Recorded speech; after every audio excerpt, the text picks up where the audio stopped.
le sujet suivant, Oligui Nguema et Bassirou Diomaye Faye sont mis en difficulté par Alassane Ouattara.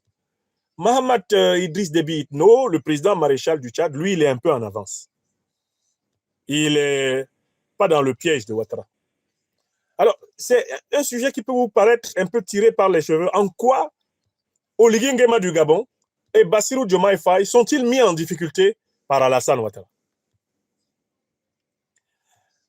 Et pourquoi je dis que Mahamat Idriss Déby Itno est en avance, qu'il est hors du piège de Ouattara?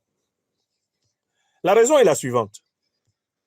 Les 5 principales bases militaires que la France avait en Afrique sont Libreville au Gabon, les bases militaires françaises au Tchad, les bases militaires françaises en Côte d'Ivoire, les bases militaires françaises à Djibouti et les bases militaires françaises au Sénégal.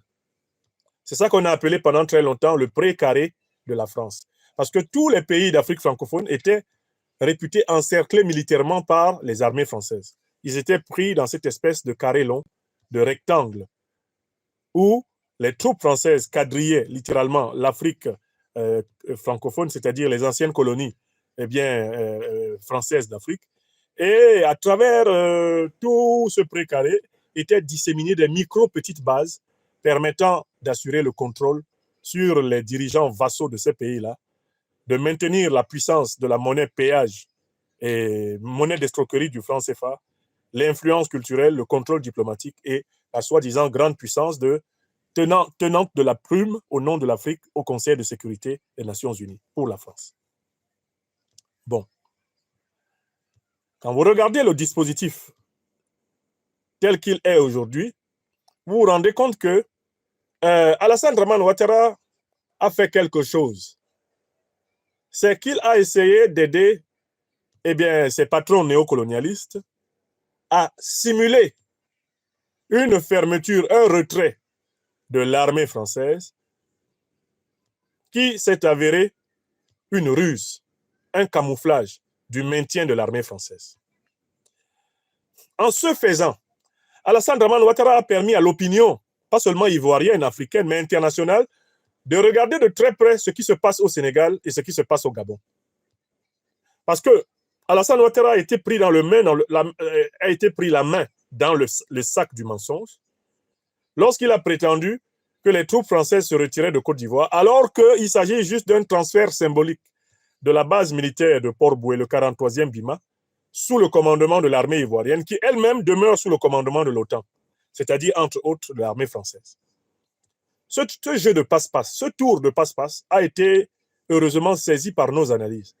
Et toute la Côte d'Ivoire, toute l'Afrique est bien politique.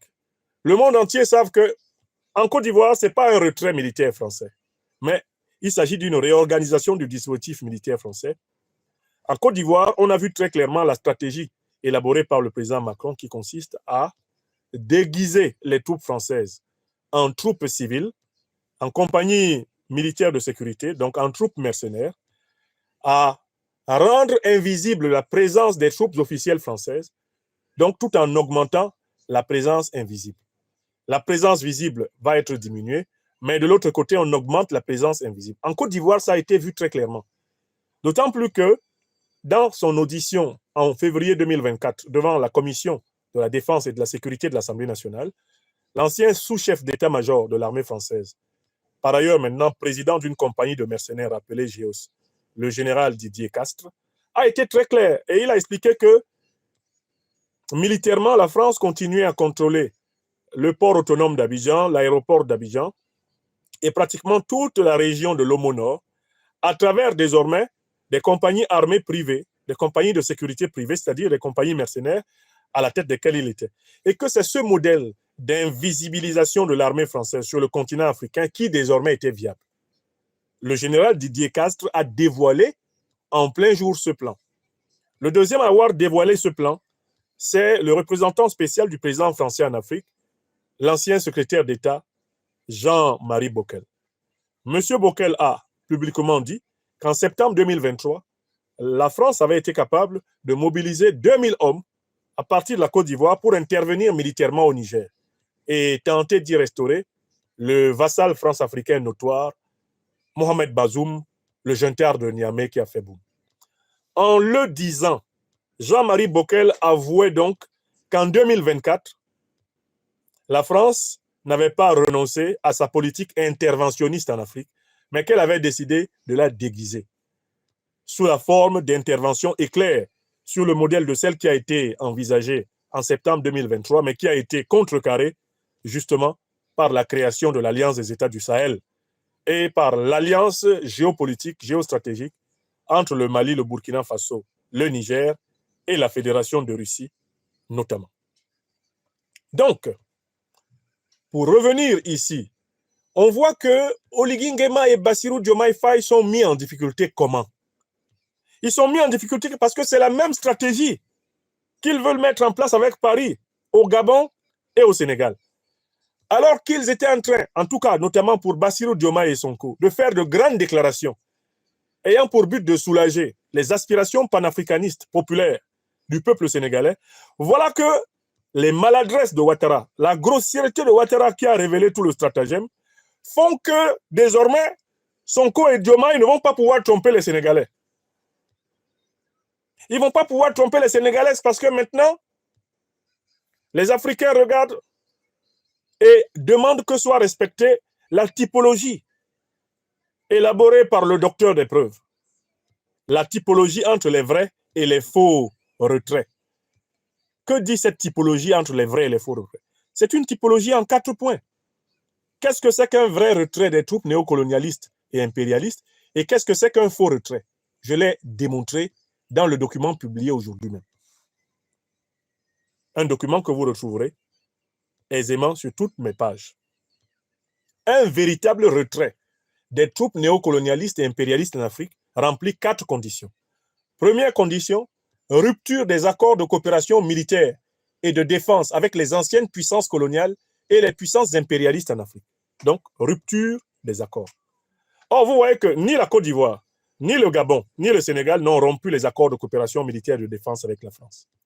Donc, à cause de Ouattara maintenant, on voit très clairement que, en fait, ils ne sont pas pour un retrait véritable des forces françaises, mais pour leur réorganisation, leur reconfiguration, leur camouflage. Deuxième critère, le véritable retrait des troupes néocolonialistes et impérialistes en Afrique se fait par une décision unilatérale et souveraine de l'ex-pays colonisé. Pourquoi? Parce que la liberté ne se donne pas, elle s'arrache. Un vrai retrait, c'est le pays colonisé, le pays anciennement colonisé qui décide. Il n'y a pas de négociation avec le pays colonisateur ou ex-colonisateur pour que cela se fasse comme il veut ou quand il veut. Non. On lui dit, tu pars. Et ça, c'est un indice d'un vrai retrait, c'est-à-dire une volonté de souveraineté. Troisième indice, un vrai retrait s'accompagne de l'invalidation concomitante des alliances militaro-politiques plus larges avec les puissances néocolonialistes et impérialistes. Et je pense ici à la plus large alliance avec l'OTAN. Un pays qui demande le retrait de l'armée française ne peut pas être en alliance avec l'OTAN, puisque l'OTAN, organisation du traité de l'Atlantique Nord, comprend en son sein la France. Si tu prétends demander le retrait de l'armée française de ton sol, alors que tu autorises l'OTAN à être présente sur ton sol, tu as fait sortir par la porte ce que tu fais entrer par la fenêtre. Donc, en fait, tu fais du surplace. Là encore, sont en difficulté des pays comme le Sénégal et le Gabon, tout comme la Côte d'Ivoire. Pourquoi? Parce que Ouattara, toute l'année 2024, il a ouvert large les portes de la Côte d'Ivoire à l'armée américaine. Il a désigné une zone pour une base à Odiéné. Les officiers supérieurs américains siègent dans l'état-major de la Côte d'Ivoire. L'OTAN a ses bureaux dans le siège de la CEDEAO. Elle a ses bureaux à l'intérieur de toute la hiérarchie de l'armée ivoirienne. Le bureau du chef d'état-major en Côte d'Ivoire est partagé avec des officiers de l'OTAN. Donc, on ne peut pas d'un côté demander à l'armée française de se retirer de Côte d'Ivoire et de l'autre côté inclure l'OTAN qui comprend l'armée française à l'intérieur du commandement militaire ivoirien. Or, cette contradiction, elle est flagrante au Gabon. Elle est flagrante au Sénégal. Elle est flagrante en Guinée-Conakry même. D'accord? Donc voilà un troisième élément qui permet de savoir si on a affaire à un vrai retrait. Enfin, Le vrai retrait, c'est le démantèlement simultané des troupes officielles. Ça, c'est le quatrième critère. Démantèlement simultané des troupes officielles, donc des armées, des puissances néocolonialistes et impérialistes, et en même temps, démantèlement des troupes officieuses, c'est-à-dire les troupes cachées. Je parle des compagnies mercenaires, des sociétés militaires privées, des sociétés militaires de sécurité, des ONG ayant des équipes de sécurité. Tout ça doit être démantelé en même temps. Vous ne pouvez pas d'un côté demander officiellement à des armées d'anciennes puissances coloniales, de puissances néocolonialistes et impérialistes, de quitter votre sol, alors que votre pays est rempli de militaires privés qui, dans le cadre de ce qu'on appelle les SMP, sociétés militaires privées, dans le cadre des ONG, dans le cadre des sociétés de mercenaires, des sociétés de sécurité et de gardiennage, remplissent votre pays. Les Africains qui m'écoutent doivent savoir que l'Afrique est envahie par des centaines de sociétés militaires étrangères. L'Afrique est envahie par les mercenaires. La plupart des puissances qui se sont officiellement retirées du continent africain avec leurs armées sont revenues sur le continent africain à travers les sociétés militaires privées, à travers les sociétés de mercenaires, à travers les sociétés de gardiennage et de sécurité. Quand on veut donc procéder à un retrait de ces puissances, il faut procéder à un diagnostic total de la présence des sociétés militaires privées, des compagnies de mercenaires, des sociétés de gardiennage. Il faut les passer toutes et sans exception au peigne fin et ne pas en laisser une seule qui soit à la solde de ce qu'on a clairement exclu de toute présence sécuritaire armée sur son sol. Voilà les 4 critères du véritable retrait. Et Alassane Ouattara, par sa maladresse, nous a permis d'élaborer cette typologie qui va servir littéralement de tour de contrôle aux Africains. Grâce à cette typologie, nous avons donc élaboré aussi les 4 critères du faux retrait. À quoi reconnaît-on le faux retrait des troupes néocolonialistes et impérialistes en Afrique? Ce n'est pas compliqué. Il y a aussi 4 critères. Premier critère, absence de rupture des accords de coopération militaire et de défense avec les anciennes puissances coloniales et les puissances impérialistes en Afrique. Tout pays dans lequel les accords n'ont pas été dénoncés, le retrait dont il parle, c'est un micmac. C'est de la dissimulation, c'est de la ruse. Ce n'est pas un retrait. Et c'est la situation du Sénégal, c'est la situation du Gabon, c'est la situation de la Côte d'Ivoire. Ce sont des pays qui n'ont pas dénoncé les accords de coopération militaire. Ce sont des pays qui n'ont pas mis fin à ces accords. Voilà pourquoi, en réalité, ce sont des pays qui restent sous contrôle militaire de l'ancienne puissance coloniale. Deuxième élément qui prouve que c'est un faux retrait. Lorsqu'on parle d'une décision soi-disant concertée entre la puissance néocolonialiste et le pays colonisé, c'est de la ruse, du camouflage, et non une vraie rupture de la domination. Il n'y a jamais eu de concertation entre le pot de fer et le pot de terre, entre le colonisé et le colon. Comme le disait Frantz Fanon, la liberté du colonisé naît du cadavre en décomposition du colon. Cette phrase de Fanon veut dire que le colonisé doit démanteler toutes les structures de la domination. Et pour cela, il ne doit demander la permission à personne. Toute liberté qui passe par la permission que l'autre nous donne d'être libre cesse par là même d'être liberté pour devenir pseudo-liberté. Troisième critère des faux retraits, c'est le maintien des alliances militaro-politiques plus larges avec des puissances néocolonialistes et impérialistes. Tu ne peux pas dire, je demande à une armée d'une ancienne puissance coloniale, néocoloniale ou impérialiste, je lui demande de quitter mon sol. Et en même temps, autoriser qu'il y ait une alliance plus grande dans laquelle la même puissance va avoir ses hommes. Autrement dit, vous ne pouvez pas demander à l'armée française de quitter le sol africain tout en permettant à l'OTAN de s'installer. Parce que la France est membre de l'OTAN. Il n'y a que des peuples sous-informés qu'on peut tromper avec ça. Il n'y a que des citoyennes et des citoyens africains sous-informés qu'on peut tromper avec ça. Toute africaine, tout africain, tout analyste politique qui s'efforce de regarder la composition de l'OTAN saura que l'OTAN est composée de toutes les anciennes puissances négrières, colonialistes et impérialistes occidentales. Alors, vous ne pouvez pas dire, vous ne voulez pas des troupes de ces puissances sur le sol africain et par ailleurs, vous êtes ouvert pour ouvrir des bases de l'OTAN. Hein? Comme la tentation existe encore au Cameroun, comme la tentation est, comme c'est le cas au Gabon, comme c'est le cas au Congo-Brazzaville, comme c'est le cas en Guinée équatoriale, comme c'est le cas, la tentation existe encore en Centrafrique, comme c'est le cas au Nigeria, comme c'est le cas la tentation existe encore. C'est déjà le cas au Ghana. La tentation, c'est déjà le cas au Bénin. C'est le cas en Guinée-Conakry. C'est le cas. Vous voyez, ces gens-là ne peuvent pas dire nous ne voulons plus de l'occupation militaire française, alors qu'on les voit très bien, en plein jour, vouloir l'occupation militaire de l'OTAN. Tu ne peux pas vouloir le plus et dire que tu ne veux pas le moins. L'OTAN, c'est comme ça. La France, c'est comme ça. Si tu veux l'OTAN, tu veux la France, militairement parlant. D'accord? Donc, que personne de ces pays qui sont en réalité en vassalité avec l'OTAN ne vienne vous dire qu'ils sont en train de fermer les bases militaires françaises. Ce n'est pas vrai. Avant-dernier critère, comment on sait que c'était un faux retrait? Quand il y a absence de démantèlement simultané des troupes officielles et des troupes officieuses. C'est-à-dire quand les compagnies de mercenaires, les sociétés privées de sécurité de gardiennage contrôlées par ces puissances étrangères restent dans le pays. Tout pays où ces gens-là restent est un pays où il n'y a pas eu de retrait. Parce que ce qu'on observe, c'est la reconversion du personnel militaire officiel en personnel militaire officieux, conformément à la stratégie révélée par les propos du général Didier Castres en février 2024 devant l'Assemblée nationale française. Voilà la typologie. C'est pour cela que dans cette typologie, je disais que Mahamat Idriss Déby, le maréchal président du Tchad, a pris une avance certaine par rapport à Alassane Dramane Ouattara, Bassirou Diomaye Faye, Oligui Nguema. En quoi a-t-il pris une avance certaine? Parce que lui, il a pris le soin de dénoncer les accords de coopération militaire et de défense. Il y a mis fin. Il a coupé le cordon ombilical militaire. Premier point. Deuxième point, il a donné un délai ferme. Il a donné un délai ferme pour le départ du dernier soldat français du sol tchadien, quel que soit le petit camp dans lequel il se trouve. Mahamat Idriss Déby nous dit « Je ne veux plus que vous soyez ici ». Il a donné un délai ferme.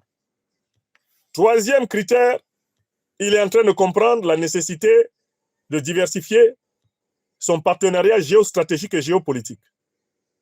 D'abord, il est en train de renforcer son partenariat avec le général Al-Fatah Burhan au Soudan, en lâchant Hemeti. Il est en train d'aider le chef de l'État soudanais à contrôler la situation au Soudan, parce qu'il veut sécuriser sa frontière nord, sa frontière nord-est. Deuxième élément, il a de très bonnes relations avec le Niger, du général Abdourahmane Tchani. Et qui dit bonnes relations avec le Niger, dit par extension potentiellement de bonnes relations avec l'Alliance des États du Sahel. Il lui faut continuer à faire des efforts pour avoir une relation de coopération étroite avec l'AES. Troisième élément, Mahamat Idriss Déby Itno a entrepris un rapprochement avec les puissances du monde multipolaire que sont la Russie et la Chine sur le plan militaire. Il a entrepris ce rapprochement, même s'il n'est pas encore assez avancé. Donc je dis que lui, il n'est pas tombé dans le piège de Ouattara. Parce que lui, au moins, il a dénoncé les accords de coopération militaire et de défense. Lui, au moins, il a donné un délai. On peut évaluer sa décision en regardant ce que sera le terrain tchadien après le 31 janvier 2025.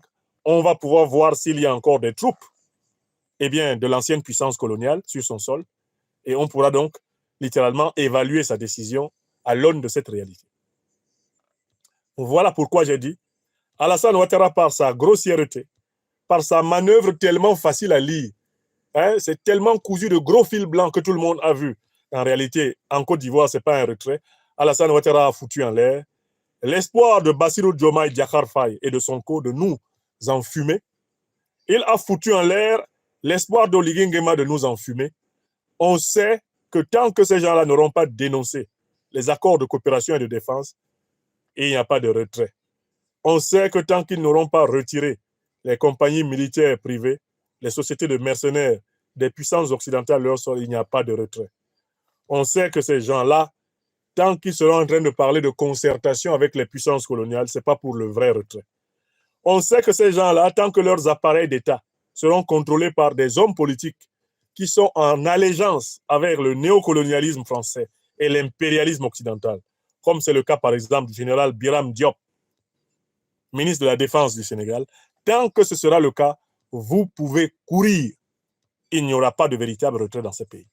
Alassane Ouattara, par sa maladresse, a donc littéralement mis dans la merde Bassirou Diomaye Diakhar Faye et Oligui Nguema, qui se retrouvent avec des pseudo-opérations de retrait qu'ils seront obligés de durcir un peu pour échapper à la colère, même à la fureur populaire. Parce que les Sénégalais ne vont pas aimer qu'on essaye de leur faire ça à l'envers, qu'on ne dénonce pas les accords de coopération. Ils ne vont pas aimer qu'on essaye de reconvertir en compagnie de militaires privés, les compagnies de militaires officiels qu'ils ne veulent plus voir. Les Sénégalais ne vont pas aimer ça. Et il va y avoir donc une tension dans le pouvoir sénégalais, entre l'aile révolutionnaire panafricaniste radicale et l'aile néoconservatrice, néocolonialiste, eh bien, dédiée à la soumission à l'OTAN. C'est quelque chose qui se prépare là-bas et ça explique d'ailleurs l'un des sujets que j'aborde dans la suite de cette émission. Voilà, le point suivant nous appelle à aborder ce que j'ai appelé le karma qui poursuit Nicolas Sarkozy à grandes enjambées. J'ai beaucoup aimé un article que j'ai d'ailleurs reproduit sur ma page Facebook, un article qui nous reproduit la situation de M. Paul-Nicolas Stéphane Sarkozy de Nagui Bokcha, aujourd'hui en France. Cet article-là a été publié par Maliko News, mais il a été repris de l'agence France Presse. Et il dit ceci: l'ancien président Nicolas Sarkozy a-t-il accepté l'argent d'un richissime dictateur pour financer la campagne qu'il a portée au sommet de l'État? L'ancien dirigeant est de retour au tribunal à partir de lundi aux côtés de 3 anciens ministres. Dans cette affaire retentissante, l'ex-chef de l'État est soupçonné d'avoir noué via ses proches un pacte de corruption avec le dirigeant libyen Muammar Kadhafi afin qu'il finance sa campagne victorieuse de 2007, en échange notamment d'un retour en grâce sur la scène internationale. Une fable, a toujours rétorqué Nicolas Sarkozy, qui attend avec détermination ses 4 mois d'audience. Il va combattre la construction artificielle imaginée par l'accusation. Il n'y a aucun financement libyen de la campagne, a déclaré son avocat, Maître Christophe Ingres. Jugé jusqu'au 10 avril pour corruption, recel de détournement de fonds publics, financement illégal de campagnes et associations de malfaiteurs, il encourt 10 ans de prison et 375 000 € d'amende, ainsi qu'une privation des droits civiques, donc une inéligibilité allant jusqu'à 5 ans.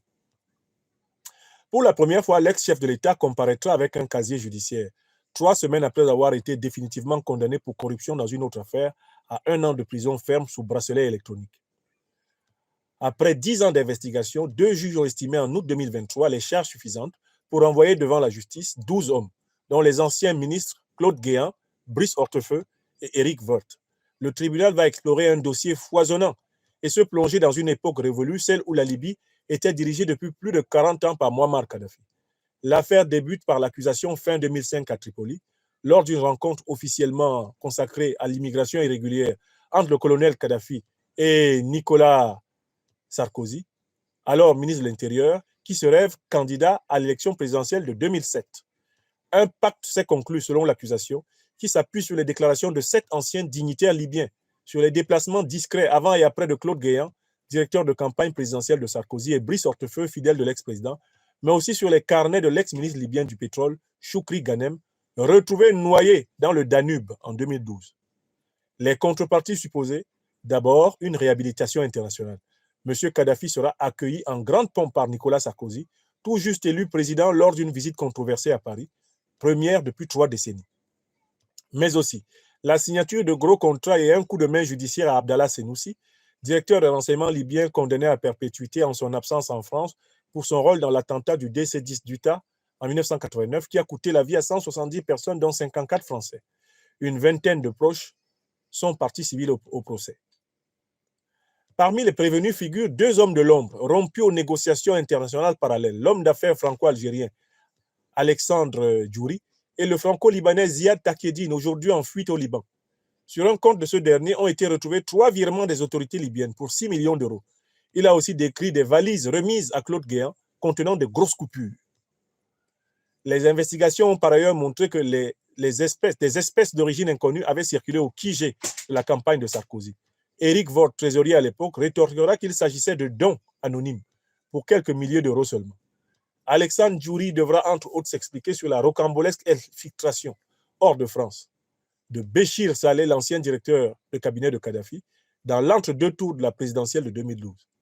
Claude Guéant démontrera qu'après plus de 10 années d'instruction, aucune des infractions qui lui sont reprochées ne sont établies, a déclaré son avocat, Maître Philippe Boucher.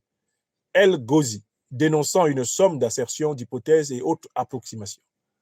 Nicolas Sarkozy conteste tout. Pour lui, les accusations des Libyens ne sont qu'une vengeance, s'expliquant par son soutien actif aux rebelles libyens au moment du printemps arabe qui fera chuter M. Kadhafi, tué en octobre 2011. Sa défense récuse les potentielles contreparties et proteste qu'aucune trace de financement illégal n'a été retrouvée dans les comptes de campagne, brocardant ainsi les 16 versions de Ziad Tiakedine dans ce dossier. L'une de ces versions, une rétractation en 2020, fait l'objet d'une autre enquête. Une douzaine de personnes sont mises en cause pour avoir voulu innocenter Nicolas Sarkozy par des moyens frauduleux. L'ex-président est mis en examen, soupçonné d'avoir avalisé ces manœuvres, cité par l'AFP. Alors, nous serons très attentifs à ce que la justice française va progressivement révéler de cette affaire, maintenant que M. Sarkozy est de retour au tribunal. Mais nous nous contentons de dire, du point de vue de l'Afrique des libertés, que Sarkozy doit être poursuivi. Pas seulement en France. Il est poursuivi par la justice française en France pour des raisons, on va dire, franco-françaises. Mais Sarkozy doit être poursuivi en Afrique. Parce qu'il est responsable de la mort de milliers, de dizaines de milliers, voire de centaines de milliers d'Africains. Obama, Sarkozy, David Cameron, tous les dirigeants de l'OTAN qui ont bombardé la Libye pendant 6 mois, qui ont massacré des civils libyens, qui ont détruit l'État libyen, qui ont permis à Al-Qaïda et l'État islamique de s'armer et d'attaquer le Sahel, eux tous doivent être jugés dans tous les pays sahéliens. Les juges libyens doivent se saisir de cette affaire et condamner les crimes de guerre et les crimes contre l'humanité qui ont été commis contre leur peuple. Il est temps pour l'Afrique noire de faire fonctionner ces tribunaux à plein régime. Moi, je ne veux pas m'engager ici sur les accusations de l'État français, de la justice française contre Sarkozy, qu'il se démerde.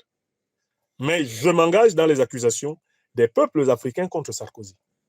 Il est coupable des crimes de guerre, des crimes contre l'humanité subis par l'Afrique à la suite de l'intervention de la coalition à la tête de laquelle, avec Obama et Cameron, il était. En attendant que les charges qui lui sont opposées ici soient examinées, nous suivrons le procès et nous vous en informerons. Nous nous mobilisons pour que les magistrats africains se saisissent du cas Sarkozy.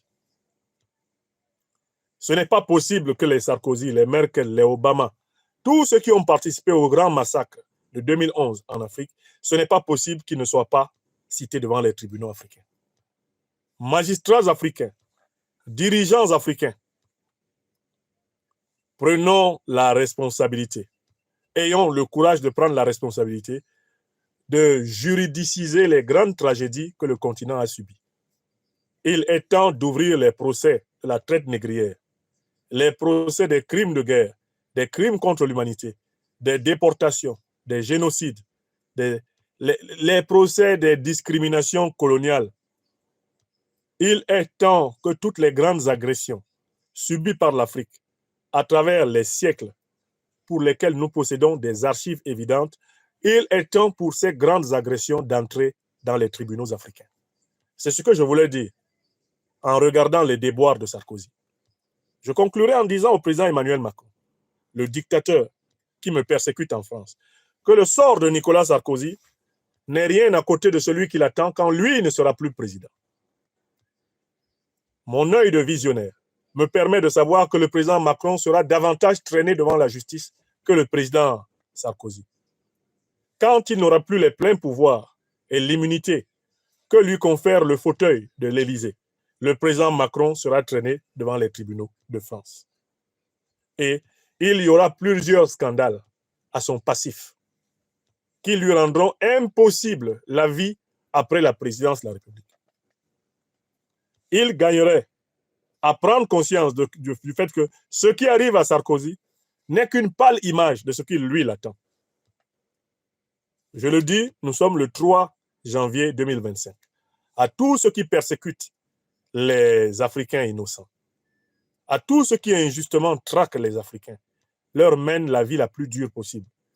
Le karma en faveur de la justice africaine agit plus vite que par le passé. Nous sommes à une accélération de l'équilibre de la grande balance de l'histoire. Le verseau est à l'œuvre. Vous ne manquerez pas de voir à très court terme les conséquences de l'accélération de la loi d'action-réaction sur toute la planète. Sarkozy, lui, il ne fait que commencer ses déboires. Il ne fait que commencer à payer pour tout le tort qu'il a produit contre l'humanité. D'ailleurs, M. Sarkozy, on vous doit un moment de vérité qui annonçait déjà ce qui vous attendait. Quel est le continent le plus barbare de la Terre? Dites-nous ça avant qu'on change de sujet. Sarkozy. Sarkozy, quel est le continent le plus sauvage et le plus barbare de l'histoire de l'humanité? Vous avez la parole. Je vais vous dire une chose. Oui. L'Europe, oui. de tous les continents du monde, oui. est le continent le plus brutal. D'accord. Où il y a eu les guerres les plus sauvages. Très bien.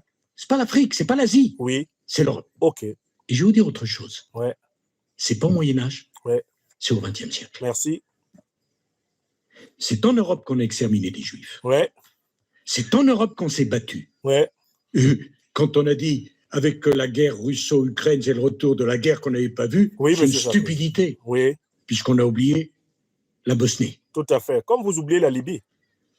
Ouais. Si vous n'avez pas l'Union européenne, ouais. vous avez des affrontements considérables. Merci, M. Sarkozy.